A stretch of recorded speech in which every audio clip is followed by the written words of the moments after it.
बिस्मिल्लाहिर्रहमानिर्रहीम।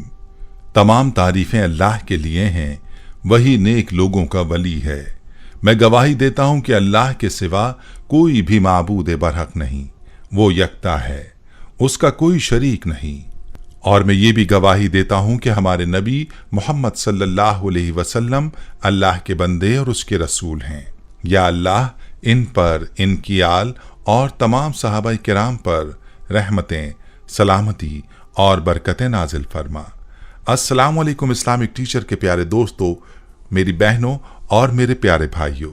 चींटी एक नन्हा सा कीड़ा है जिसका तस्करा कुरान पाक में भी आया है, बल्कि इस चींटी के नाम से पूरी एक सूरत अल्लाह पाक ने नाजिल फरमाई, यानी सूरह नमल। याद रहे कि नमल चींटी को कहा जाता है।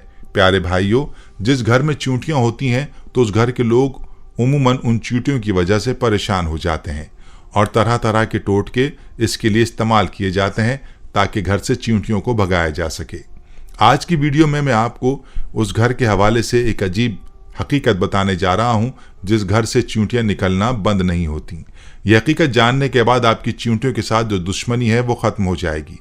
यह हकीकत जानने के लिए आपसे इल्तमास है कि वीडियो को बगैर स्किप किए आखिर तक जरूर देखिएगा।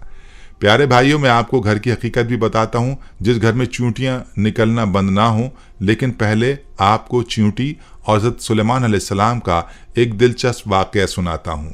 कहते हैं कि एक दिन हज़रत सुलेमान अलैहिस्सलाम दरिया के किनारे बैठे हुए अल्लाह की कुदरत के नज़ारे फरमा रहे थे तो देखा कि एक चींटी आई जिसके मुंह में एक दाना था। रिस्क था और ये उस खुराक को, उस दाने को लेकर दरिया के किनारे जा रही थी। हज़रत सुलेमान अलैहिस्सलाम ये सब देख रहे थे कि चींटी चलते चलते आहिस्ता आहिस्ता अपनी रफ्तार से चलते हुए दरिया के किनारे जा पहुंची। उस दौरान एक अजीब वाक़या आप अलैहिस्सलाम ने देखा कि जब ये चींटी दरिया के पास पहुंची तो दरिया में से एक मेंढक बाहर आया और मुंह खोला। चींटी उसके मुंह में चली गई और मेंढक वापस दरिया में चला गया। ये सब मंजर अल्लाह के नबी अलैहिस्सलाम देख रहे थे। कुछ देर बाद वो मेंढक फिर आया, उसने फिर मुंह खोला और चींटी उसके मुंह से बाहर आ गई।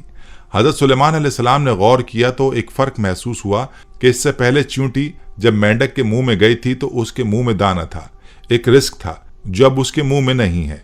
दोस्तों, जैसा कि पहले भी आपको बताया कि हज़रत सुलेमान अलैहिस्सलाम चरिंद परिंद सबसे बात किया करते थे, तो आप अलैहिस्सलाम ने चींटी को तलब किया और पूछा कि ये क्या मामला है, ये तुम क्या कर रही हो?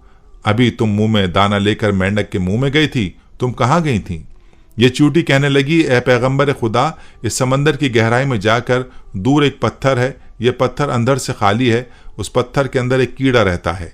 अल्लाह ताला ने उस कीड़े को ऐसे मकाम पर पैदा किया है कि वो वहां से निकल नहीं सकता, वही उसकी कुल कायनात है। मुझे अल्लाह ताला ने इस काम पर मुकर्रर किया है कि मैं उसको खाना पहुंचाऊं। कादिर मुतलक ने इस मेंढक को मामूर किया है। मेंढक रोजाना मुझे अपने मुंह में लेकर पानी से होता हुआ उस पत्थर के पास ले जाता है। वो मेंढक अपना मुंह उस पत्थर के सुराख पर रख देता है। मैं उसके मुंह से निकलकर कीड़े के पास जाती हूँ। वो अनाज जो मेरे मुंह में होता है वो अनाज मैं उसके पास रख देती हूँ। ये मेंढक मेरा इंतजार करता रहता है। मैं वापस उसके मुंह में दाखिल हो जाती हूँ। ये पानी में तैरते हुए मुझे वापस पानी से बाहर ले आता है। हज़रत सुलेमान अलैहिस्सलाम ने उससे पूछा कि जब तुम इसके लिए खाना लेकर जाती हो तब तुमने इसकी कभी कोई गुफ्तगू सुनी है?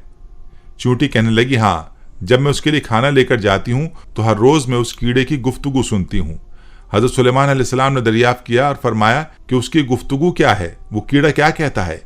चींटी बोली, वो कीड़ा कहता है कि ए वो ज़ात जिसने समंदर की गहराई में इस पत्थर के अंदर भी मुझे नहीं भुलाया, अपने मोमिन बंदों पर अपनी रहमत को भी मत भूलना। प्यारे भाइयों और मेरी बहनों, ये था वाक़या चींटी और हज़रत सुलेमान अलैहिस्सलाम का। हम आपको चींटी का एक और दिलचस्प वाक़या भी सुनाएंगे, लेकिन पहले आपको ये बताता हूँ कि घर से चींटियों का मुसलसल निकलना किस बात की तरफ इशारा है। तो गौर से सुन लीजिए कि अहले दानिश के मुताबिक जिस घर से चींटियाँ निकलना बंद ना हो तो इस बात की निशानी है कि वहाँ रिस्क की फरावानी है।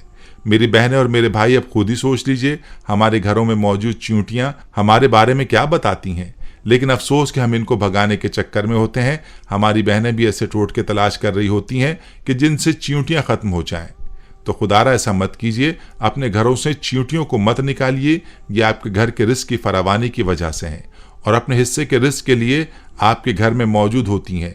इसलिए चाहिए कि चींटियों को खतरनाक तरह की अद्वियात के साथ कत्ल ना किया जाए, बल्कि ये तो आपके रिस्क की फरावानी की जानिब इशारा करती हैं। इनको देखकर इनसे दुश्मनी नहीं करनी चाहिए और इनको मारना भी नहीं चाहिए। प्यारी बहनों और मेरे भाइयों, आपने घर में चींटियों की मौजूदगी के हवाले से ये दिलचस्प हकीकत जान ली।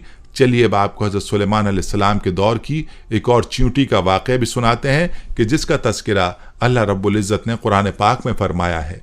रिवायात में आता है कि हज़रत सुलेमान अलैहिस्सलाम जब उन लश्करों को लेकर चले, एक जंगल पर गुजर हुआ जहां चींटियों का लश्कर था। लश्कर सुलेमान अलैहिस्सलाम को देखकर एक चींटी ने दूसरी चींटी से कहा कि जाओ अपने सुराखों में चली जाओ, कहीं ऐसा ना हो कि लश्कर सुलेमान चलता हुआ तुम्हें रोंद डाले और उन्हें इल्म भी ना हो। हज़रत हसन फरमाते हैं उस चींटी का नाम हरमस था। ये बनु शाबान के कबीले से थी और थी भी लंगड़ी। खौफ हुआ कि कहीं रौंदी ना जाएंगी और पिस जाएंगी। ये सुनकर हज़रत सुलेमान अलैहिस्सलाम को तबस्सुम बल्कि हंसी आ गई और उसी वक्त अल्लाह ताला से दुआ की कि अल्लाह मुझे अपनी नेमतों का शुक्र अदा करने का इल्हाम कर जो तूने मुझ पर इनाम की हैं, मसलन परिंदों और हैवानों की ज़बान सिखा देना वगैरह। नेज़ जो नेमतें तूने मेरे वालिदैन पर की हैं वो मुसलमान मोमिन हुए वगैरह, और मुझे नेक अमल करने की तौफीक दे जिनसे तू खुश हो, और जब मेरी मौत आ जाए तो मुझे अपने नेक बंदों और बुलंद रुफ़क़ा में मिला दे जो तेरे दोस्त हैं। हज़रत सुलेमान अलैहिस्सलाम चूँकि जानवरों की बोलियाँ समझते थे, उसकी बात को भी समझ गए और बेख्तियार हंसी आ गई। मेरे भाइयों, अल्लाह को इस चींटी की यह अदा बहुत ही पसंद आई और उसने अपने कबीले की बाकी चींटियों की फिक्र की। लिहाजा अल्लाह रब्बुल इज़्ज़त ने उस चींटी का तज़किरा अपनी मुबारक किताब कुरान करीम में भी फरमाया है और उस चींटी के नाम की पूरी सूरत कुरान पाक में नाजिल फरमाई है। प्यारे भाइयों, हज़रत सुलेमान अलैहिस्सलाम के दौर की एक और चींटी का तज़किरा भी किताबों में मिलता है। इब्ने अबी हातिम में है कि एक मरतबा हज़रत सुलेमान अलैहिस्सलाम बिन दाऊद अलैहिस्सलाम इस्तिस्क़ा के लिए निकले तो देखा कि एक चींटी उल्टी लेटी हुई अपने पाँव आसमान की तरफ उठाए हुए दुआ कर रही है कि ऐ अल्लाह, हम भी तेरी मखलूक हैं, पानी बरसने की मोहताजी हमें भी है, अगर पानी ना बरसा तो हम हलाक हो जाएंगे। ये दुआ उस चींटी की सुनकर आपने लोगों में ऐलान किया, लौट चलो, किसी और ही की दुआ से तुम पानी पिलाए गए। दोस्तों, मालूम हुआ कि अल्लाह की तमाम मखलूकात अल्लाह की तस्बीह बयान करती है और अल्लाह से दुआएं भी मांगती है, अल्लाह को पुकारती है। लेकिन अफसोस कि आज का मुसलमान गफलत में डूबा हुआ है और उसको अल्लाह से मांगने का और अल्लाह से बातें करने का वक्त ही नहीं मिलता, जो सख्त खसारे की बात है। प्यारे भाइयों, ये थी हमारी आज की वीडियो। इसे अपने दोस्तों के साथ भी ज़रूर शेयर करें। हम ये उम्मीद करते हैं कि आपको हमारी आज की ये वीडियो ज़रूर पसंद आई होगी। अगर आपको हमारी आज की ये वीडियो पसंद आई है तो आपसे गुजारिश करते हैं कि आप हमारे चैनल इस्लामिक टीचर को ज़रूर सब्सक्राइब कर लें और साथ ही लगे बेल के बटन को भी प्रेस कर लें ताकि आपके पास हमारी आने वाली मज़ीद मालूमाती वीडियोज़ का नोटिफिकेशन बर वक्त मिलता रहे। सब्सक्राइब के साथ साथ हमारी वीडियोज़ को लाइक भी करें और अपनी कीमती राय का इजहार कमेंट्स में ज़रूर करें। कमेंट्स में आप अपने सवालात भी हम तक पहुँचा सकते हैं। अल्लाह ताला आपको अपने हिफ्ज़-ओ-मान में रखे। आमीन।